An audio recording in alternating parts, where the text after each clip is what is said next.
បើដាក់ចិត្តថាយកគ្នាជាគូជីវិតហើយចូលមានភាពស្មោះត្រង់ចំពោះគ្នា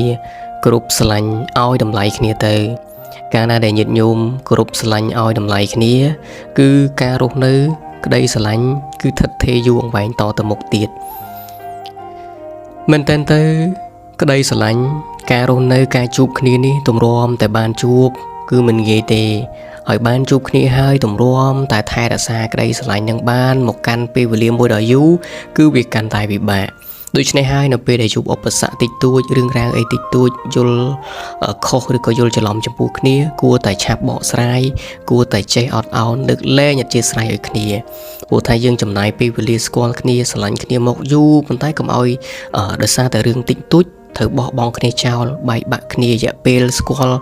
ឬនៅរស់នៅមួយគ្នាស្រឡាញ់គ្នា 4-5 ឆ្នាំ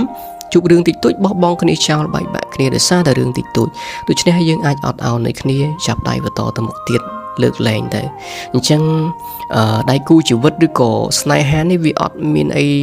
ដែលមិនប៉ះទង្គិចមិនឆ្លោះគ្នាទេចាននៅក្នុងរាវវាតែងតែប៉ះទង្គិចហើយដៃគូជីវិតក៏ដូចគ្នាដែររស់នៅមួយគ្នាតែងតែប៉ះពាល់ហើយពាក្យសម្ដីធ្ងន់ស្រាលអីជាដើមអញ្ចឹងទៅប៉ុន្តែយើងចេះយកយល់អធ្យាស្រ័យឲ្យគ្នាទៅរស់នៅមានសុភមង្គលហើយអ្វីដែលសំខាន់គឺការអត់ឱនអធ្យាស្រ័យឲ្យគ្នាហើយមានមេត្តាធម៌ចំពោះគ្នា